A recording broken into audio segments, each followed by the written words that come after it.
আমি আসার আগে আমি এখানকার আমাদের ঢাকার যে সিভিল এভিয়েশন মিনিস্টার আছেন তার সঙ্গে কথা বলেছি ঠাকুরগাঁও এয়ারপোর্টকে চালু করা যায় কি তার ফিজিবিলিটি দেখার জন্য। আমরা ইপিজেড তৈরি করবার কথা বলেছিলাম, সেই লক্ষ্যে আমরা কাজ শুরু করেছি। আমাদের কিন্তু এখনো 15 দিনও পার হয়নি।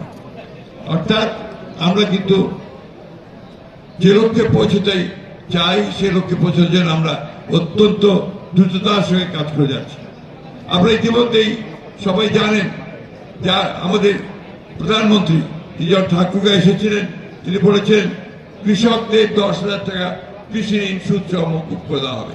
তিনি কৃষকদের 10,000 টাকা কৃষি ঋণ সুদ সহ মকুব করে দেওয়া হয়েছে, গতবারই সেটা আপনার পাশ করা হয়েছে।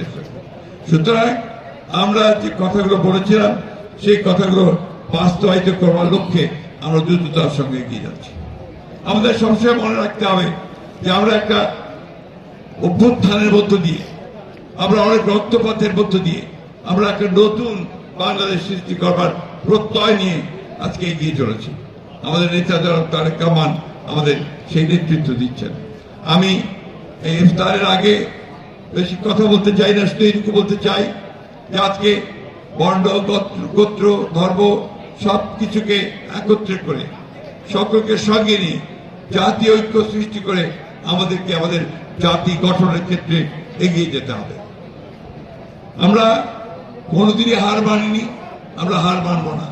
আমরা 1971 সালে আমাদের স্বাধীনতার যে চেতনা, 90-এর যে চেতনা এবং 52-র যে চেতনা,